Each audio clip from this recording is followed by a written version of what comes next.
Hi students, welcome to ABN and PRR College of Science Kovur online classes. This is Prasad, Computer Science Department, and this class is for final BSc Computer Science students, Web Technologies paper. So this is our 34th lecture. Okay, in the last session, we discussed about the what is that uh,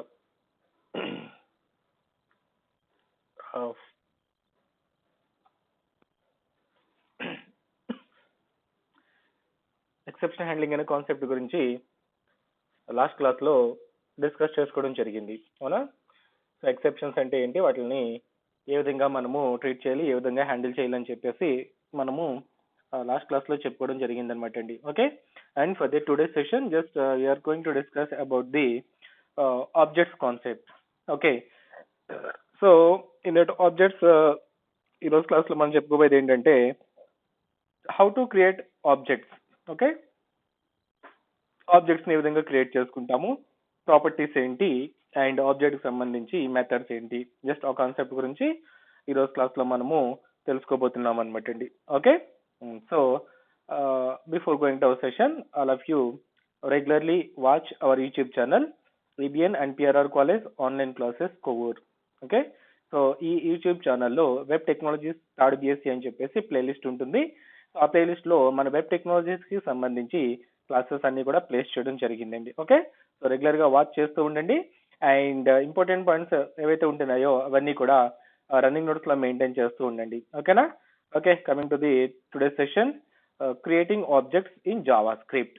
okay, so మనకి ఈ objects అనే concept మీద different types of questions ఉంటాయండి. ఓకేనా? So అవి ఏంటని చెప్పేసి overall మొత్తం కాన్సెప్ట్స్ అన్ని అయిపోయిన తర్వాత నేను ఒకసారి డిస్కస్ చేస్తాను.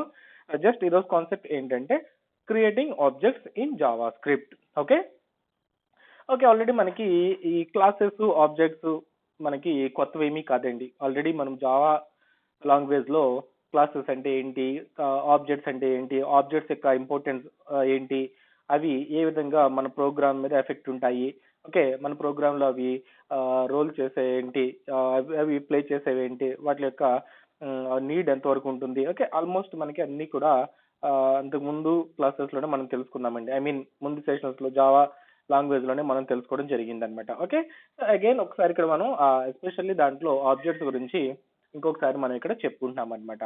ఓకే, మనకి జావా స్క్రిప్ట్ లో ఆబ్జెక్ట్స్ క్రియేట్ చేయడానికి 3 వేస్ ఉన్నాయి ఏంటండి. ఓకేనా? 3 వేస్ లో మనం ఆబ్జెక్ట్స్ ని క్రియేట్ చేసుకోవచ్చు. అంటే దాంట్లో ఫస్ట్ వన్ ఏంటి, బై ఆబ్జెక్ట్ లిటరల్. ఓకేనా? By object literal. And next ఏంటంటే by creating instance of object directly. అంటే ఒక ఆబ్జెక్ట్ కి ఇన్స్టాన్స్ ని డైరెక్ట్ గా క్రియేట్ చేయడం అనమాట. అండ్ ద థర్డ్ వన్ ఏంటంటే by using an object constructor. ఓకేనా? ఈ 3 వేస్ లో మనం ఎలా అయినా సరే ఆబ్జెక్ట్స్ అనేది క్రియేట్ చేసుకోవచ్చు అనమాట. ఒకటి ఆబ్జెక్ట్ లిటరల్ ఉపయోగించి క్రియేట్ చేసుకోవచ్చు, రెండు ఇన్స్టెన్స్ ఆబ్జెక్ట్ మనము ఆబ్జెక్ట్ కి ఇన్స్టెన్స్ ని కూడా మనం క్రియేట్ చేసుకోవచ్చు, అండ్ థర్డ్ వన్ ఏంటంటే ఆబ్జెక్ట్ కన్స్ట్రక్టర్ ద్వారా న్యూ కీవర్డ్ ఉపయోగించుకుని మనము క్రియేట్ చేసుకోవచ్చు అనమాట. సో ఇప్పుడు ఒక్కొక్క సింటాక్స్ లో ఫస్ట్ సింటాక్స్ లో ఏ విధంగా క్రియేట్ చేసుకుంటాము, ఓకే సెకండ్ సింటాక్స్ యూజ్ చేసుకుని ఎలా క్రియేట్ చేయాలి, అలాగే థర్డ్ వన్ గురించి కూడా మనం ఇప్పుడు తెలుసుకుందామండి. Okay okay, coming to the first one, ఏంటన్నాం ఫస్ట్ అనేది ఆబ్జెక్ట్ లిటరల్ అని చెప్పేసి కాల్ చేసామండి. ఓకే, మరి ఆబ్జెక్ట్ లిటరల్ ద్వారా క్రియేట్ చేయాలంటే మనకి సింటాక్స్ ఏంటి, syntax is the most important. అంటే ఆబ్జెక్ట్ లిటరల్ ద్వారా ఏ విధంగా క్రియేట్ చేయాలి. ఓకే, చూడండి ఇక్కడ జస్ట్ వేర్ ఆబ్జెక్ట్ అంటే ఏ ఆబ్జెక్ట్ అయితే మనం క్రియేట్ చేయాలనుకుంటున్నామో ఆబ్జెక్ట్ నేమ్ అనేది ఇక్కడ రాస్తామండి. ఓకేనా? దేనికైతే ఒక ఆబ్జెక్ట్ ఉంటుంది, దేనైతే మనం ఆబ్జెక్ట్ గా ట్రీట్ చేస్తున్నామో ఆ నేమ్ అనేది ఇక్కడ ఇవ్వాలండి. ఓకే, ఫర్ ఎగ్జాంపుల్ స్ట్రింగ్స్ చూడండి, string object, string literal, string object రెండిట్లో ఉపయోగించి క్రియేట్ చేసామా. అలాగే అరేస్ ఉన్నాయి, బై యూజింగ్ లిటరల్ అండ్ అరే ఆబ్జెక్ట్. అలానే ఇన్ జనరల్ గా ఆబ్జెక్ట్ గురించి చెప్పుకుంటున్నాం అనమాట. ఇక్కడ జస్ట్ వేర్ అనే కీవర్డ్ ఉపయోగించుకుని తర్వాత ఆబ్జెక్ట్ నేమ్ అనేది ప్లేస్ చేసుకోవాలండి. ఓకే, అండ్ ఈక్వల్ టు ఈ కర్లీ బ్రేసెస్ లో మనం ఏం చేయాలంటే ప్రాపర్టీస్ వాల్యూస్ ని అసైన్ చేయాలి. Okay, property 1 colon value, property 2 colon value 2, so on property n values n. ఆ ఆబ్జెక్ట్ కి సంబంధించి ప్రాపర్టీస్ ఈజ్ నథింగ్ బట్ మనము వేరియబుల్స్ అంటాం కదండి. ఓకేనా, ఆ వేరియబుల్స్ ని వాటి యొక్క వాల్యూస్ ని, ఆబ్జెక్ట్ కి సంబంధించి వేరియబుల్స్ ఏంటి, దాని యొక్క వాల్యూస్ ఏంటి, మనం ఇక్కడ అసైన్ చేయవలసిన అవసరం అయితే ఉంటుందన్నమాట. Okay, this is the literal syntax అన్నమాట. జస్ట్ అబ్జర్వ్ చేయండి, వేర్ అనే కీవర్డ్ ఉపయోగించాలి, తర్వాత ఆబ్జెక్ట్ నేమ్ ఇవ్వాలి, ఈక్వల్ టు ఈ కర్లీ బ్రేసెస్ లో property 1 colon value 1 property 2 colon value 2, ఇలా మనం ఎన్ని ప్రాపర్టీస్ అయితే కావాలనుకుంటున్నామో అన్ని ప్రాపర్టీస్ ని కూడా మనం ఇక్కడ డిఫైన్ చేయవలసి ఉంటుంది అనమాట. అండ్ ఇక్కడ ప్రాపర్టీకి వాల్యూకి కాలన్ తో సెపరేట్ చేసుకోవాలండి. ఓకేనా. Okay, let us see the example. where emp, here what is the object? emp అనేది ఆబ్జెక్ట్ అవుతుందండి. సో ఆ emp ఆబ్జెక్ట్ కి సంబంధించి ప్రాపర్టీస్ అంటే emp కి ఏముంటాయండి, emp ఐడి ఉంటుంది, emp నేమ్ ఉంటుంది, అలాగే ఆ ఎంప్లాయీకి శాలరీ డిసైడ్ చేస్తూ ఉంటాము, అవునా. సో ఒక emp అనేది ఆబ్జెక్ట్ కనుక ఆబ్జెక్ట్ అయినట్లయితే దానికి ప్రాపర్టీస్ అండ్ వాల్యూస్ ఏంటి ఎలా ఇచ్చాము ఇక్కడ, ఈ కర్లీ బ్రేసెస్ లో ID is the property, colon 1 or 2 is the value. కానీ ఇదేమో ప్రాపర్టీ అవుతుంది, ఇదేమో వాల్యూ అవుతుంది. అలాగే నేమ్ ఏదో సమ్ సేమ్ నేమ్ అండి, శ్యామ్ కుమార్ అని చెప్పేసి ఇచ్చుకున్నాము. అలాగే comma salary, this is the third property వచ్చేసి 40,000 అని చెప్పేసి స్పెసిఫై చేసుకున్నామండి. ఓకే, సో ఈ విధంగా మనము క్రియేట్ చేసుకోవచ్చు అనమాట ఆబ్జెక్ట్ లిటరల్ సింటాక్స్ అంటాం మనం దీన్ని. ఓకేనా. చూడండి ఇలా రాసిన తర్వాత డాక్యుమెంట్ డాట్ రైట్ ఆఫ్ అంటే స్క్రీన్ మీద రైట్ చేస్తున్నాం, డిస్ప్లే చేస్తున్నామండి. ఏంటి, emp డాట్ ఐడి అంటే emp ఆబ్జెక్ట్ యొక్క one of the property emp dot ID అంటున్నాము. అంటే ఇక్కడ ఎంతకి ఏ వాల్యూ కాల్ చేయబడుతుందండి, 102 అనే వాల్యూ వస్తుంది అనమాట. ప్లస్ అంటే ఇంకా డిస్ప్లే చేస్తాం, దాంట్లో కొంచెం స్పేస్ డిస్ప్లే చేసాం. Again plus emp dot name అంటే emp ఆబ్జెక్ట్ ద్వారా నేమ్ అనే వేరియబుల్ ని కాల్ చేసుకుంటున్నాం అనమాట. ఏమొస్తుందండి ఇక్కడ, శ్యామ్ కుమార్ అనే నేమ్ వస్తుంది. అలాగే emp డాట్ శాలరీ అంటే ఎంత వస్తుంది, 40,000 మనకి అక్కడ డిస్ప్లే అవుతుంది. అంటే 102 శ్యామ్ కుమార్ 40,000 అని చెప్పేసి మనకి స్క్రీన్ మీద డేటా డిస్ప్లే అవుతుంది అనమాట. ఓకేనా. సో ఈ విధంగా మనము ఆబ్జెక్ట్ లిటరల్ ద్వారా అంటే ఫస్ట్ సింటాక్స్ ద్వారా మనము ఫస్ట్ టైప్ ద్వారా ఈ విధంగా ఆబ్జెక్ట్ ని క్రియేట్ చేసుకోవచ్చు అనమాట అండి. ఓకేనా. What is the second one, instance of an object. Object కి ఇన్స్టాన్స్ ని క్రియేట్ చేస్తున్నామండి. ఓకేనా. సో అది ఎలా క్రియేట్ చేస్తాము, సింటాక్స్ అబ్జర్వ్ చేయండి. ఇక్కడ where object name equal to new object of, ఇక్కడ ఓ క్యాపిటల్ ఉంటుందండి. Okay, where object name is equal to new object of అని చెప్పి రాయాలన్నమాట అండి. ఓకేనా. దీనికి అంటే ఈ ఆబ్జెక్ట్ క్లాస్ కి ఇన్స్టాన్స్ ని క్రియేట్ చేసుకుంటున్నాం అనమాట అండి. ఓకేనా. సో మనం పైన చెప్పిన ఎగ్జాంపుల్ కి ఈ ఇన్స్టాన్స్ సింటాక్స్ ద్వారా ఏ విధంగా క్రియేట్ చేస్తాము చూడండి. Where emp is equal to new object of అంటే ఇక్కడ ఈ ఆబ్జెక్ట్ క్లాస్ కి ఏమవుతుంది, మనకి emp అనే ఇన్స్టాన్స్ ఒకటి క్రియేట్ చేయబడిందండి. జస్ట్ మనము క్లాసెస్ నేర్చుకున్న దగ్గర క్రియేట్ చేస్తాం కదండి. ఓకేనా. ఆబ్జెక్ట్ నేమ్ ఓకేనా equal to new class of అని చెప్పేసి రాస్తూ ఉంటాం మనము, అవునా. అలానే ఇక్కడ where emp object name is equal to new object of అని చెప్పేసి రాస్తాం అనమాట. emp డాట్ ఐడి ఓకేనా equal to 101, emp dot name equal to some name Ravi Malik, emp dot salary equal to 50,000 అని చెప్పేసి వాల్యూస్ ని అసైన్ చేసామండి. So document dot write of emp dot ID అంటే వాల్యూ ఎంత వస్తుందండి, 101 వస్తుంది. emp డాట్ నేమ్ అంటే రవి మాలిక్ అని వస్తుంది. అండ్ emp శాలరీ అయితే కనుక 50,000 అని చెప్పేసి మనకి డిస్ప్లే అవుతుంది అనమాట అండి. ఈ విధంగా మనకి స్క్రీన్ మీద మనకి అవుట్పుట్ వస్తుంది. ఓకేనా. This is the second way అనమాట అండి. ఓకేనా. దీన్ని ఇన్స్టాన్స్ ఆఫ్ అన్ ఆబ్జెక్ట్ అని చెప్పి కాల్ చేసుకుంటాం అనమాట. Okay, this one also very simple syntax అనమాట. సో ఇంకొక మనకి థర్డ్ వే అని చెప్పేసి మొత్తం ఇంకొక వే ఉందని చెప్తున్నాం. అదేంటి, by using an object constructor. ఓకేనా. ఈ ఆబ్జెక్ట్ కన్స్ట్రక్టర్ ద్వారా క్రియేట్ చేయాలి అంటే మనం ఏం చేయాలంటే ఇక్కడ ఒక ఫంక్షన్ క్రియేట్ చేసుకోవాలండి. ఓకేనా. ఫంక్షన్ అనేది ఒకటి డిఫైన్ చేసుకుని దిస్ కీవర్డ్ ద్వారా వాల్యూస్ ని అసైన్ చేయవలసిన అవసరం అయితే ఉంటుందన్నమాట. ఓకేనా. చూడండి, here we need to create function with arguments. అంటే ఈ పద్ధతిలో మనం ఆబ్జెక్ట్ క్రియేట్ చేయాలంటే ఒక ఫంక్షన్ ని ఆర్గ్యుమెంట్స్ తో క్రియేట్ చేయాలంటే అండి. Each argument value can be assigned in the current object by using this keyword. So object ఓకేనా లేదా ఆర్గ్యుమెంట్స్ కి వాల్యూస్ ని ఎలా అసైన్ చేసుకుంటామండి, దిస్ అనే కీవర్డ్ ద్వారా మనము అసైన్ చేసుకుంటాం అనమాట. ఆల్రెడీ దిస్ అనే కీవర్డ్ ని జావాలో నేర్చుకున్నామండి. దిస్ అనేది ఏం రిప్రజెంట్ చేస్తుంది? కరెంట్ ఆబ్జెక్ట్ ని రిప్రజెంట్ చేస్తుంది. ఏంటి ఆ కరెంట్ ఆబ్జెక్ట్ అనేది ఒకసారి మనము చూద్దాము. జస్ట్ ఇక్కడ ఒక ఎగ్జాంపుల్ ఉంది చూడండి. ఆబ్జెక్ట్ కన్స్ట్రక్ట్ అంటే ఎలా క్రియేట్ చేస్తున్నాము? ఫంక్షన్ ఓకే ఈఎంపి, ఇక్కడ ఫంక్షన్ నేమ్ ఏమని వస్తుంది? ఈఎంపి అని చెప్పేసి రాసాము. ఇక్కడ some arguments ID name salary. So bracket open చేసుకున్నాము. This dot ID equal to ID, this dot name equal to name, this dot salary equal to salary. ఈ విధంగా క్రియేట్ చేసి నెక్స్ట్ ఏం చేస్తున్నాము? ఇక్కడ ఒక ఆబ్జెక్ట్ క్రియేట్ చేసుకుంటామండి. ఈ equal to new EMP of okay 103 Vimal Jaiswal 30,000. వెంటనే ఇక్కడ మనకి ఈ అనేది ఏమవుతుందండి? దీనికి ఆబ్జెక్ట్ అవుతుంది అనమాట, ఈఎంపి ఫంక్షన్ కి. ఓకేనా? సో ఈఎంపి ఫంక్షన్ 103 ఐడిలోకి అసైన్ అవుతుంది, విమల్ జైస్వాల్ అనేది నేమ్ లోకి అసైన్ అవుతుంది, 30,000 ఏమో శాలరీ అనే వేరియబుల్ లోకి అసైన్ అవుతుందండి. ఓకేనా?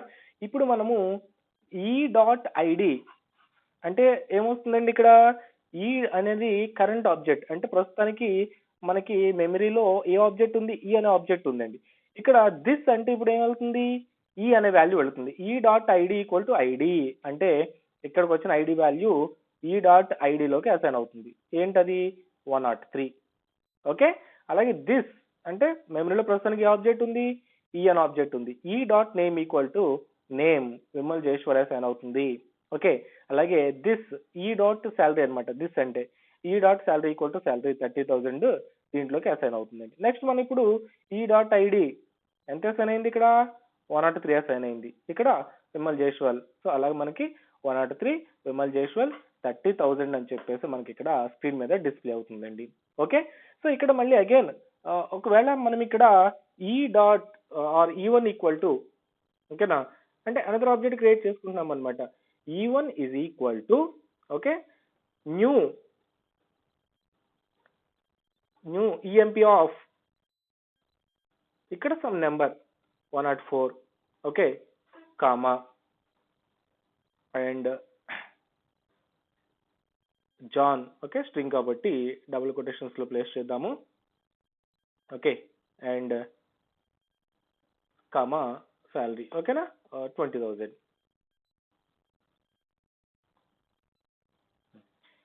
అగైన్ ఈ స్టేట్మెంట్ రన్ అవుతుంది అనుకోండి. ఓకేనా? ఇక్కడ ఇప్పుడు ఏమవుతుంది? దిస్ డాట్ ఐడి అన్నాం అనుకోండి. మీనింగ్ ఏంటి? ఈ1 డాట్ ఐడి 104, ఈ1 డాట్ నేమ్ జాన్, ఈ1 డాట్ సాలరీ 20,000. ఓకేనా? ఇక్కడ డాక్యుమెంట్ డాట్ రైట్ ఆఫ్ అని చెప్పేసి ఇక్కడ రాసాం చూసారండి.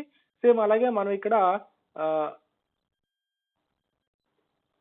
Document dot write of some ఈ1 డాట్ ఐడి అంటే 104 వస్తుంది. ఓకే. ఇక్కడ ఈ1 డాట్ నేమ్ అంటే జాన్ అని వస్తుంది. అలాగే ఇక్కడ కూడా ఈ1 డాట్ సాలరీ అంటే 20,000 వస్తుందండి. ఓకే. సో ఏంటంటే ఇలా ఒక ఫంక్షన్ ఒకటి క్రియేట్ చేసి దానికి మనము ఆబ్జెక్ట్స్ ని క్రియేట్ చేసుకోవచ్చు అనమాట. ఇది ఫస్ట్ ఎంప్లాయీ డేటా కావచ్చు, next this is the second employee data అవుతుంది, థర్డ్ ఎంప్లాయీ డేటా, ఇలా మనము ఆబ్జెక్ట్స్ ని మనము క్రియేట్ చేసుకోవచ్చు అనమాట అండి. ఓకే. ఇది థర్డ్ వే అండి. ఇలా 3 ways లో ఎలా అయినా సరే మనము ఆబ్జెక్ట్స్ ని క్రియేట్ చేసుకోవచ్చు. ఓకే. సో 3 ways ని కూడా మీరు ఒకసారి మెటీరియల్ దగ్గర పెట్టుకుని జాగ్రత్తగా అబ్జర్వ్ చేస్తూ ఉండండి. Next Java script object properties అండి. ఓకేనా? సో ఇక్కడ ప్రాపర్టీస్ అంటే ఏంటి? వాల్యూస్ అన్నమాట. ఆల్రెడీ మనం ఇక్కడ సింటాక్స్ లో కూడా చెప్పుకున్నామండి. Property colon okay property colon value అన్నాము. అంటే ఏంటి? Properties is nothing but values associated with a JavaScript object. అంటే మనం క్రియేట్ చేసే ఆబ్జెక్ట్ కి అసోసియేట్ చేయబడిన వాల్యూస్ అన్నమాట అండి. ఓకేనా? చూడండి ఇక్కడ నెక్స్ట్ ఆ ప్రాపర్టీస్ ని ఎలా యాక్సెస్ చేస్తాము? ఆల్రెడీ మనం పైన చూసామండి. ఎలా యాక్సెస్ చేస్తాము? Object name dot property. అవునా? For example person is object, person dot name, person dot age. అవునా? ఇవన్నీ కూడా ఏమవుతాయండి? ఆబ్జెక్ట్ యొక్క ప్రాపర్టీస్ అవుతాయి అన్నమాట. ఏ విధంగా యాక్సెస్ చేయాలి? Object name dot property name, EMP dot ID, ఈ డాట్ నేమ్, ఈ1 డాట్ సాలరీ. అవునా? ఇక్కడ సాలరీ అవన్నీ కూడా ప్రాపర్టీస్ అవుతాయి అన్నమాట.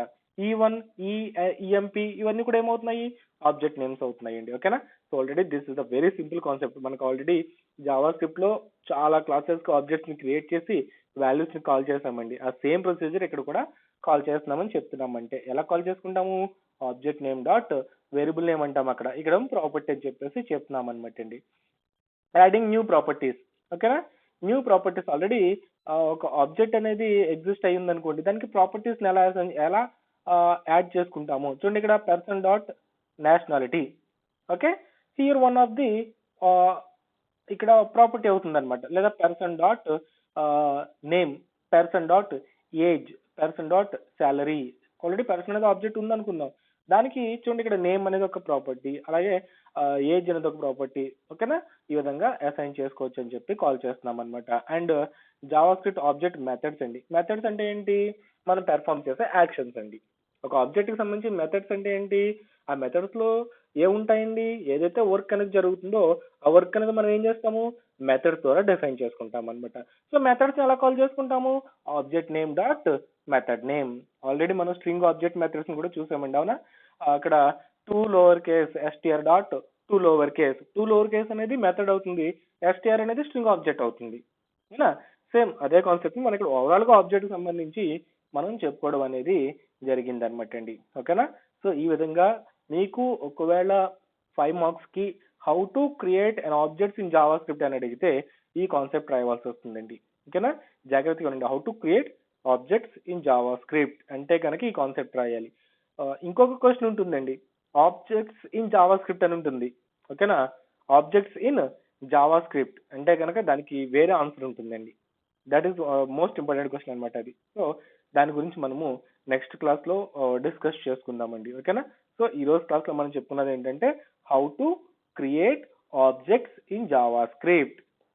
ఎన్ని వేస్ ఉంటాయి, 3 వేస్ ఉంటాయి. లిటరల్ ద్వారా ఒకటి క్రియేట్ చేస్తాము, ఆబ్జెక్ట్ ఇన్స్టాన్స్ ద్వారా క్రియేట్ చేసుకుంటాము, అండ్ కన్స్ట్రక్టర్ ద్వారా క్రియేట్ చేసుకుంటాము. లిటరల్ ద్వారా అయితే కనుక డైరెక్ట్ సింటాక్స్ ఉంటుంది. Sorry, where object name equal to curly braces ఇచ్చేసి మనం ఏం చేస్తాము, ప్రాపర్టీ కాలన్ వాల్యూ, ఓకేనా, కామా ప్రాపర్టీ కాలన్ వాల్యూ ఇలా అసైన్ చేసుకుంటూ వెళ్తాము. ఇన్స్టాన్స్ అయితే ఏం చేస్తాము, where object name equal to new object of అని చెప్పి రాస్తాం అనమాట. అండ్ కన్స్ట్రక్టర్ ద్వారా అయితే కనుక ఫంక్షన్ ఒకటి క్రియేట్ చేసి దానికి మనము ఆబ్జెక్ట్స్ ని క్రియేట్ చేస్తామండి. ఓకే. అండ్ ప్రాపర్టీస్ అంటే ఏంటి, ఆబ్జెక్ట్ కి అసైన్ చేయబడిన వాల్యూస్ అనమాట. ఆ ప్రాపర్టీస్ ని ఎలా యాక్సెస్ చేసుకుంటాము, ఆబ్జెక్ట్ నేమ్ డాట్ ప్రాపర్టీ అని చెప్పి అసైన్ చేసుకుంటాము. అలాగే మెథడ్స్ అంటే ఏంటి, ఆబ్జెక్ట్ ద్వారా మనం పెర్ఫామ్ చేసే యాక్షన్స్ అనమాట అండి, వర్క్స్ అనమాట. వాటిని ఎలా యాక్సెస్ చేసుకుంటాము, object name dot method name. ఆ విధంగా మనము యాక్సెస్ చేసుకుంటాము. అవి మనం ఈరోజు క్లాస్ లో చెప్పుకున్న కాన్సెప్ట్స్ అనమాట అండి. ఓకేనా? సో జాగ్రత్తగా వినండి, ఒక్కొక్కసారి ఈ కాన్సెప్ట్ ని కూడా ఎగ్జామ్ లో అడగడం అనేది జరుగుతుంది అనమాట. సో అందుకని చెప్పేసి జాగ్రత్తగా విని ఒకసారి మెటీరియల్ ఓపెన్ చేసి చూడండి ఆ కాన్సెప్ట్స్ ని. ఓకేనా? నెక్స్ట్ క్లాస్ లో one of the most important concept Java script built in objects అండి. ఓకేనా? జావా స్క్రిప్ట్ లో బిల్ట్ ఇన్ ఆబ్జెక్ట్స్ అని చెప్పేసి కొన్ని ఆబ్జెక్ట్స్ ఉన్నాయి. ఓకేనా? ఆ ఆబ్జెక్ట్స్ గురించి మనం తెలుసుకుంటాం అనమాట. That is one of the most important concept అండి, ఎగ్జామ్ లో చాలా సార్లు అడుగుతున్నారు అనమాట. Okay okay, anyhow next class లో మనం వాటి గురించి డిస్కస్ చేసుకుందాము. ఓకేనా? Thank you to all. See you in the next class.